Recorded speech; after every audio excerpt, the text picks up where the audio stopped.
Le système étant pseudo-isolé, la quantité de mouvement se conserve. On a donc P1 plus P2 qui est égal à P1' plus P2'. Dans le cas général, la collision se déroule en 3D.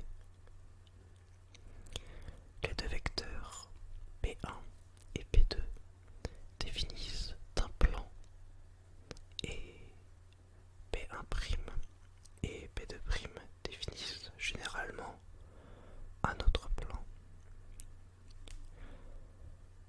Dans le cas particulier d'une collision où un des points matériels est initialement immobile, prenons M2 par exemple, l'ensemble de la collision se déroule dans un seul plan.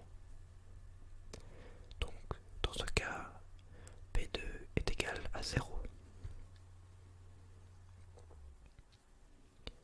Donc P1 est égal à P1' plus P2'. Ces trois vecteurs forment un triangle qui définit le plan de la collision. La collision se présente comme un problème à deux dimensions. P1 plus P2 est égal à P1' plus P2',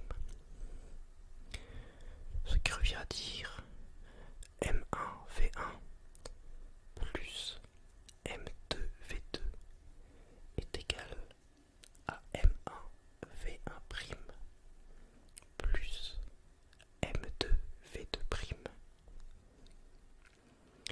ce qui est équivalent à M1 facteur de V1 moins V1'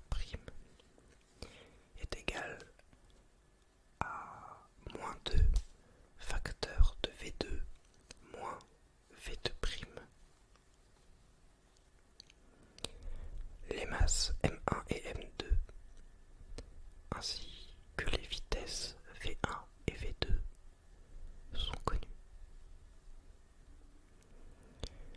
Nous allons chercher les vitesses V1' et V2' dans deux cas particuliers. La collision élastique et la collision inélastique.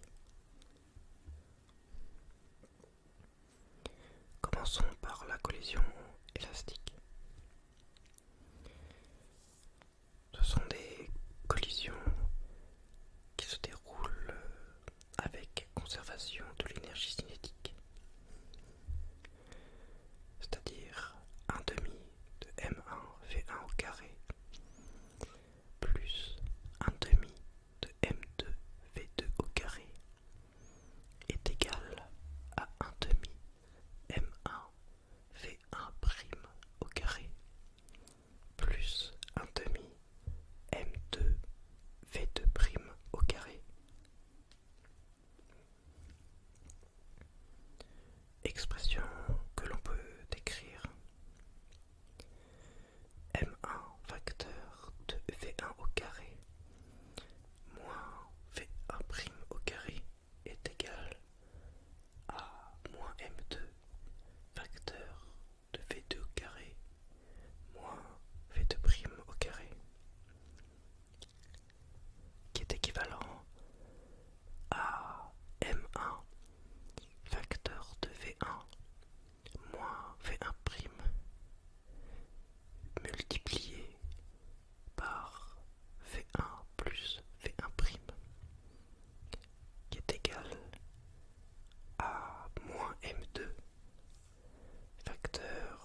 thermodynamique du point.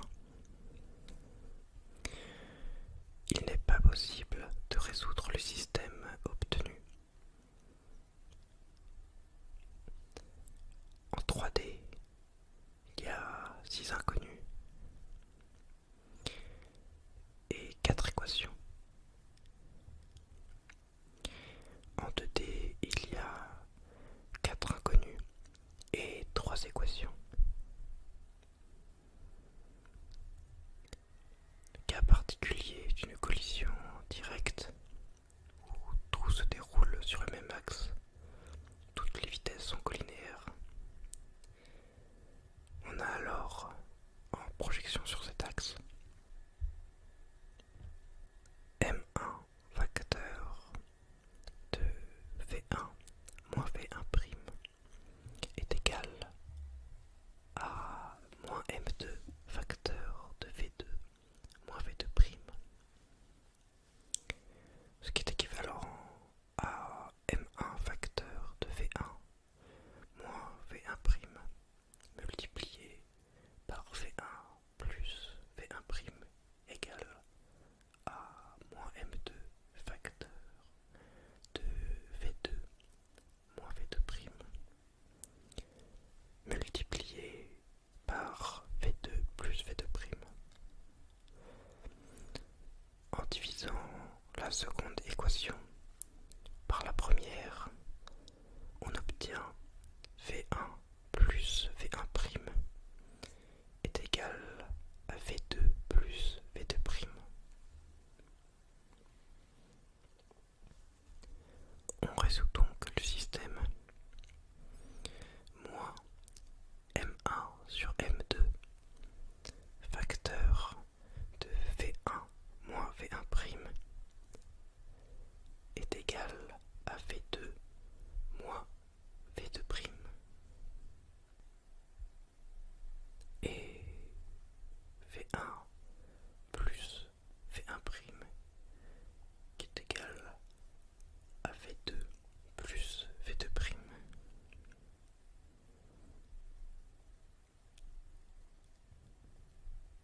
On somme les deux équations pour trouver V1'. On obtient alors V1' égale à 2m2 V2 plus V1 facteur de M1 moins M2, le tout sur M1 plus M2. Et donc V2' est égal à 2m1 V1 plus V2 facteur de M2 moins M1, le tout sur M1 plus M2. Dans le cas où le point matériel M2 est initialement immobile, V1' est égal à M1 moins M2 sur M1 plus M2, le tout multiplié par V1.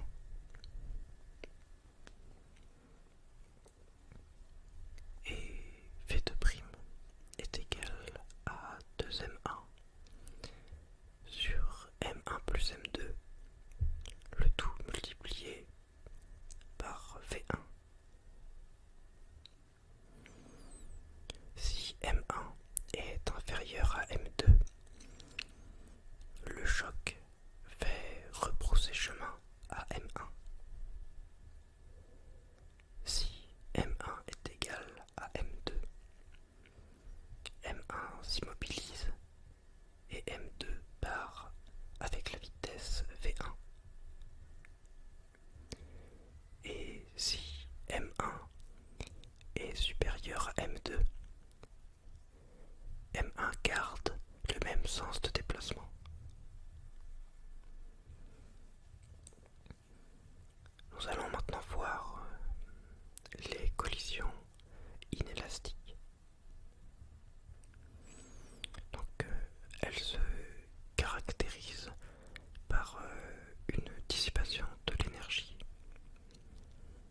équation de l'énergie cinétique s'écrit alors delta EC égale 1 demi de M1 au carré sur M1 plus M2 multiplié par V1 au carré moins 1 demi de M1 V1 au carré.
présent terminé. J'espère que vous avez retenu ce que je vous ai dit. Que ça sert pas à rien ce que je fais.